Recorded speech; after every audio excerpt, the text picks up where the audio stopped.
today we have a top 5 most dangerous respiratory diseases ever. So these are the top 5 world's most, the most dangerous ones.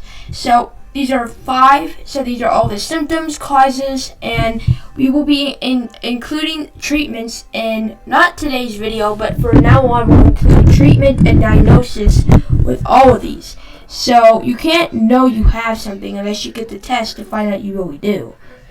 Let's get to it. Ammonia. So this is, surprisingly, the least one on here. What is ammonia?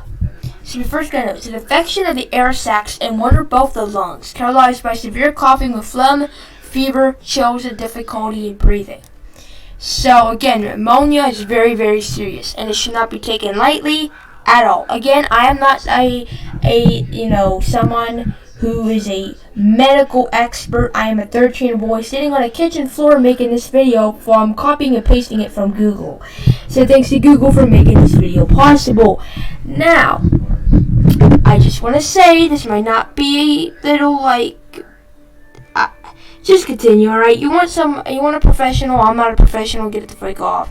I'm not. Go to your doctor and ask. I don't know.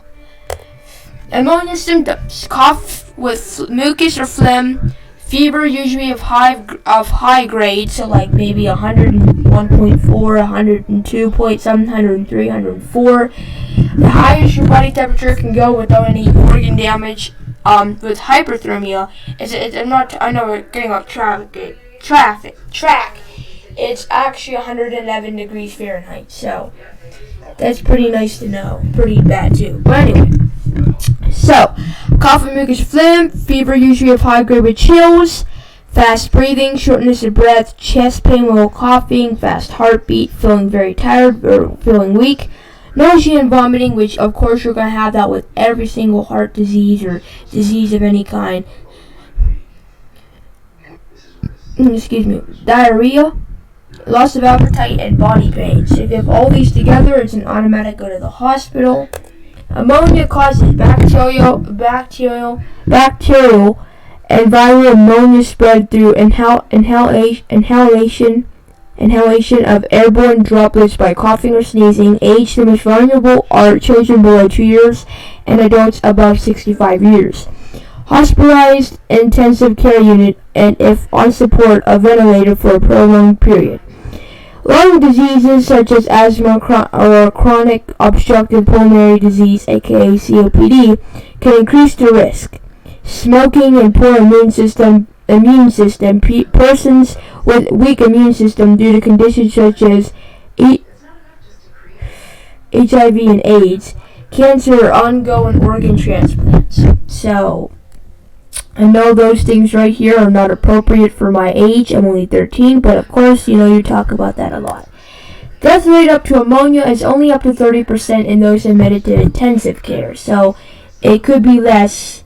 It is less. So this is just the highest it can go in intensive care, which means probably extreme ammonia.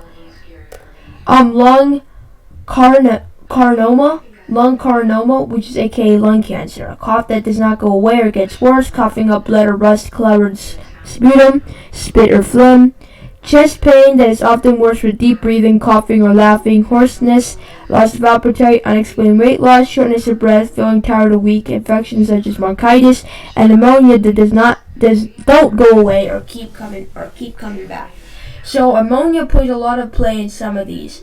I'm just going to point that out there. Ammonia is a very, very big cause of other very serious diseases. New onset of wheezing and more.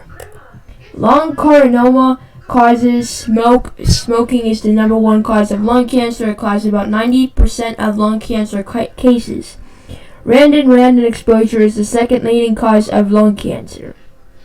Hazardous chemicals: exposure to certain hazardous chemicals poses a lung cancer risk.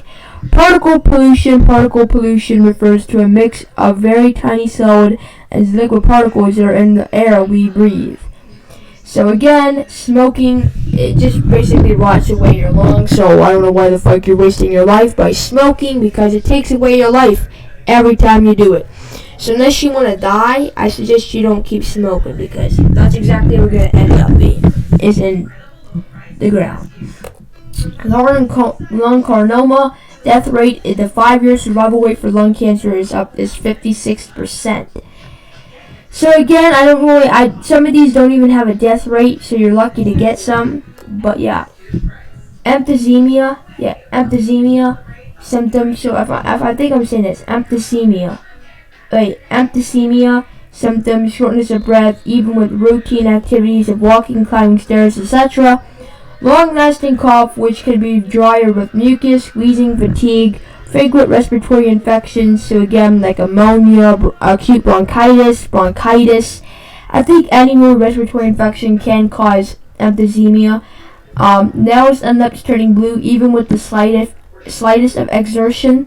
So again, any of these basically are a sign of emphysema. And emphysema causes destruction of lung tissues, occurs in several ways. The immune cells in the lungs, whose job is to prevent and fight infection, are also infected by cigarette smoke. Over time, enzymes releasing during this persistent inflammation leads to loss of proteins responsible for keeping the lungs elastic. Emphysema death rate 60 or 70 is the survival rate, which means the death rate is only 30 or 40%. Still pretty high when it comes to death rate, but at least the survival rate's a little bit higher. Chronic bronchitis symptoms. So, cough, production of mucus, sputum, which can be clear, white, yellowish, gray, or green in color. Rarely it may be streaked with blood. Fatigue, shortness of breath, slight fever, chills, and chest discomfort. So again, chest discomfort and mucus can possibly be from a cold or from anxiety, and chest pain can definitely be that way. I've had chest pain for a year, but luckily God literally took away my chest pain because I suffered a lot from that after I fell out of a tree, but it hurt like a dickhead, motherfucker. Wow. Next up, chronic bronchitis causes. Bronchitis is almost always caused by a virus. Typically, the peak for bronchitis is during the winter months. Bronchitis, I don't know how to say it. It starts out with symptoms similar to those of a common cold, but then progresses to coughing, wheezing, and sometimes difficulty breathing.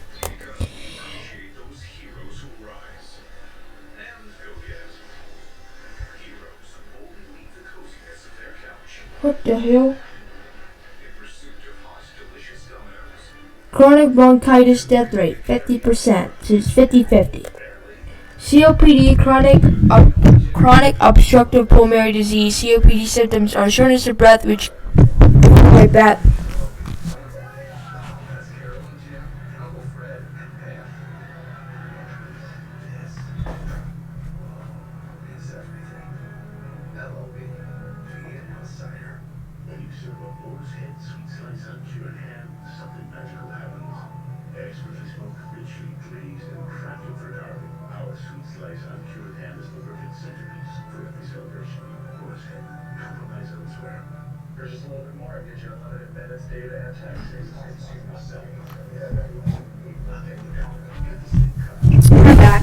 Shortness of breath, which gradually gets worse. Shortness of breath during physical activity. Frequent coughing with or without sputum. Wheezing, noisy breathing, tightness in chest, tiredness, frequent infections of the lungs.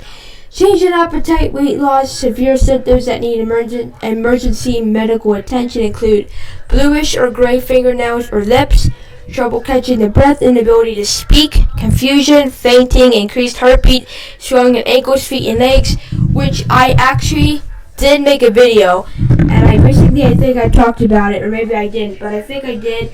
I was talking about the shocks, and that was like 2 or 3 days ago, and you can have swelling in ankles, feet, and legs with anaphylactic shock, which in this case is a lot more serious because anaphylactic shock is a severe allergic reaction which can kill you in just a matter of minutes.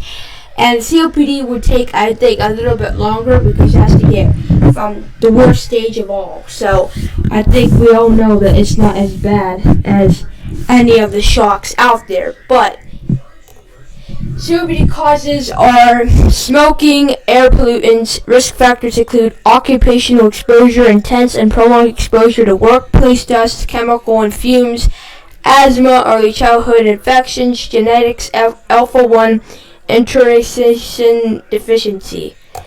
COPD death rate is 56.9% after 12 years of follow-up.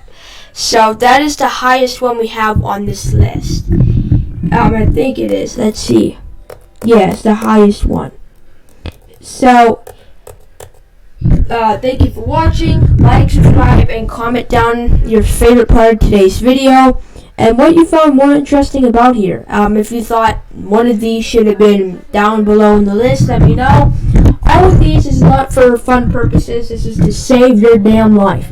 So thank you for watching, everyone, and I'll see you on the next one. Peace!